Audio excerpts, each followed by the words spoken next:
All right, so I think we were talking about due diligence, what's standard, what's not standard. I mean, I just got into this with my father a couple of days ago about this body shop. I asked him, did the buyer bring up due diligence? And he said no in the beginning. So, for smaller deals under 1 million, sometimes buyers just want to like they just want to get into a contract. This happened to me a lot where buyers just want to get into a contract. They already did their due diligence, and this is the best scenario. And they just want to sign the contract and they want to just close. So unless they tell you what the due diligence period is, I kind of leave that out. That's kind of like a tip that I would give everyone, unless they tell you. And they don't, if they bring it up to you, then of course, due diligence is standard. It's our job to get a deal done. So due diligence is standard. If they bring up to you 15 to 30 days, I start at 15, let them come back to you. 30 days is pretty standard. Brian Dunn, for bigger deals, what do you see in due diligence? It depends on the deal. On the bigger deals, the issue that you run into when you're dealing with family offices and PE is everybody wants exclusivity during that due diligence period, and I get their argument. Their argument is they are spending money to do the due diligence, therefore they don't want it taken away from them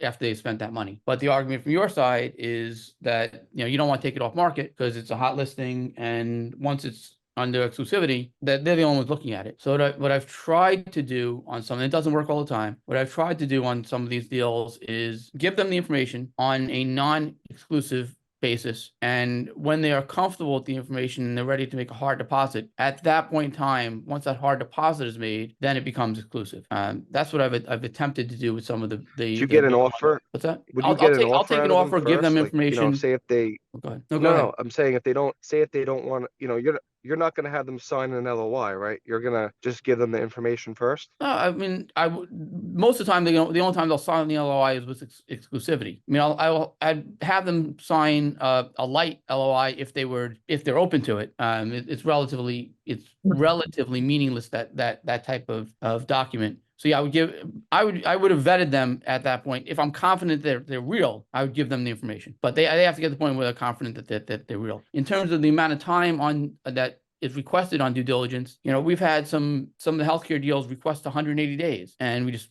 have said no. Just kind of ridiculous on there. 60 days is not uncommon at all, and you'll have to give in to 60 days most of the time on those larger on the larger deals. The key is making sure during that process that everybody is making progress. You can't give them, even if it's a 60-day window, you can't give them all the information on day 1 and then talk to them on day 59. I mean, you have to have continual conversations and make sure that they're making progress the whole time, so that if you need to, you can cut that due diligence period short and get it back on the market. I mean, they really don't want to tie it up either. It doesn't serve them a purpose once they figure out that it's not for them also. So the due diligence timeline is one thing, but the constant communication with them is equally important. So you just know where everything stands and can fix some of the things as they pop up. Yeah, I know Tim DeLuca, he made a good point to me personally. Every week he has calls with the buyer seller on once the LOI is signed, he has weekly updates and weekly calls with the buyer and seller every Tuesday or Wednesday, just to go through everything. And I like that because that, everyone knows to be on the call. Everyone has updates, and it's good communication that way. We had a Sunday call at 12 o'clock on the motel in upstate New York that we had for 6-7 straight weeks. It's phenomenal, and that's why it sold, probably because of the communication.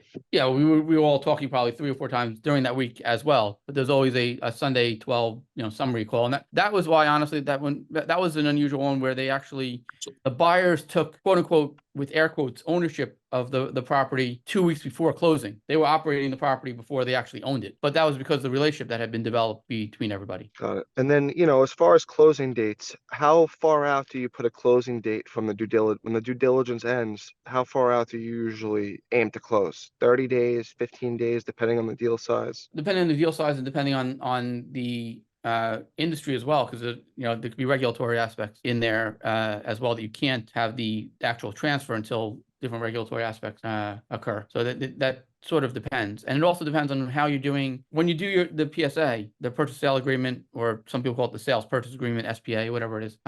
If you're doing that relatively early in the process, then there's more contingencies and more due diligence done post PSA.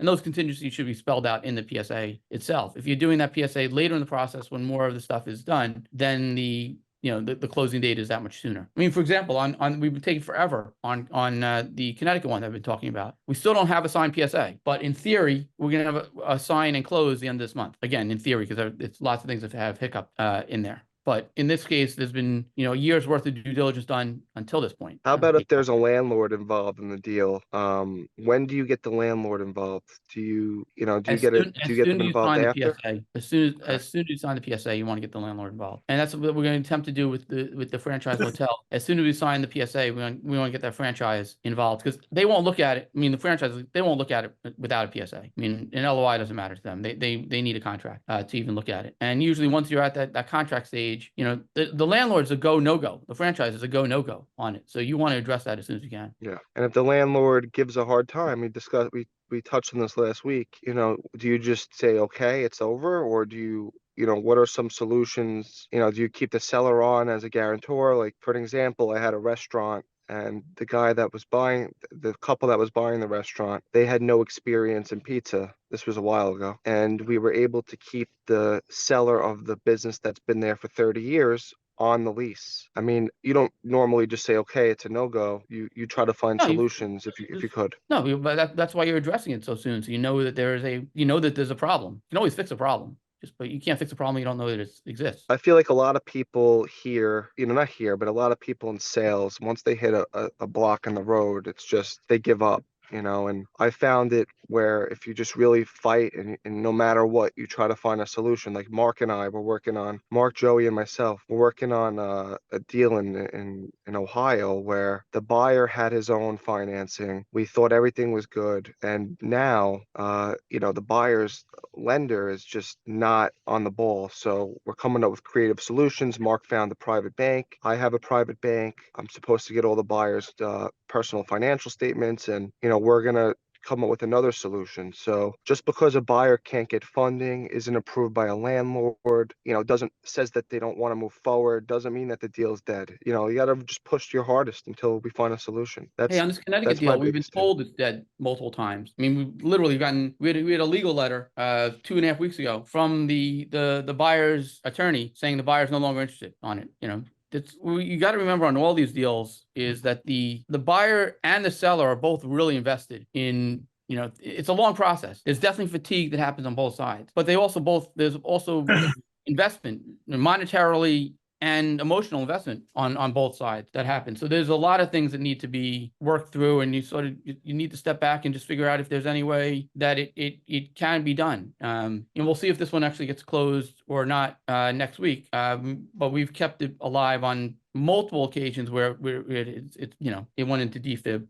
on there, and you just have to figure out how just keep moving it forward. And on a lot of these cases, you'll know that it's the relationship that you have. I mean, I know I keep going back to relationships, but it's the relationship that you have with the buyer and the seller that's going to tell you what you can do and how much they really want this done, or not. Every deal is different. There's always issues to work through, but you got to really know, as the broker, everything about the deal, how much the buyer has, liquid right now. You cannot know that. You got to know. I was talking to someone yesterday. I'm like, he's like, I want to buy car washes from 1 to 5 million. I'm like, that's a nice range, but how much cash do you have? He's like, my partners can come up with the money. And I'm like, I understand, but are your partners, like, you have to get to the bottom of everything. You can't guess. You got to know everything. And that's what a lot of people make mistakes, where they don't get that information. And then when it's time to close, you didn't realize that the buyer was taking a hard money loan on the deposit and he has no money himself. So you got to know everything about the deal. You got to be 10 steps ahead. Just constant communication, respectful communication. And respectful. Yeah, exactly.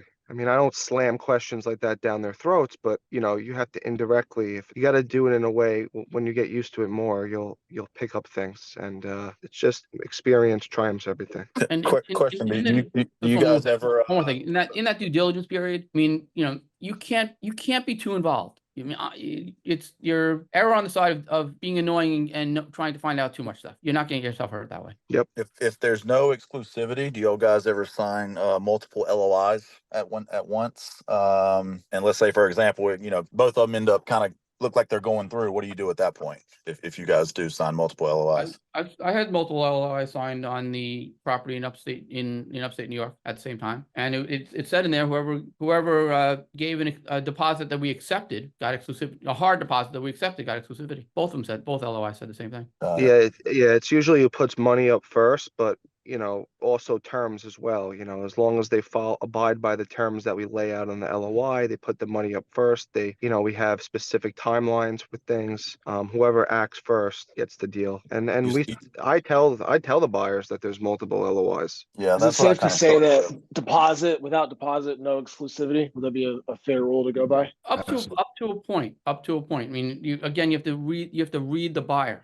When we went with on the car wash in Houston, that was the valet and hand wash entity that had the multiple locations. We had a very qualified buyer. He was a real guy, convinced from day one that he was the real deal. We didn't take a deposit the entire time and to close, and we gave them exclusivity on it. But that was an unusual circumstance because he was an individual that had a very nice entrepreneurial pedigree that he had founded some large sniffing companies, and I wasn't worried about those aspects with him. But with most I would be. So I mean, that was a one-off. Yeah, if you have a whale that's worth $1 billion and he's buying it for his partner, and he's asking, just do it this way, and you've seen the money, you could look him up online, you see the credibility. Sometimes you got to make a decision. I've done that before where I had someone that owned 10 car washes. He doesn't want to put a deposit, but I see his track record, I see what he owns, and I had the good faith and I move forward with him. So, the more you do this, you'll get used to making those decisions. And it's a lot of pressure.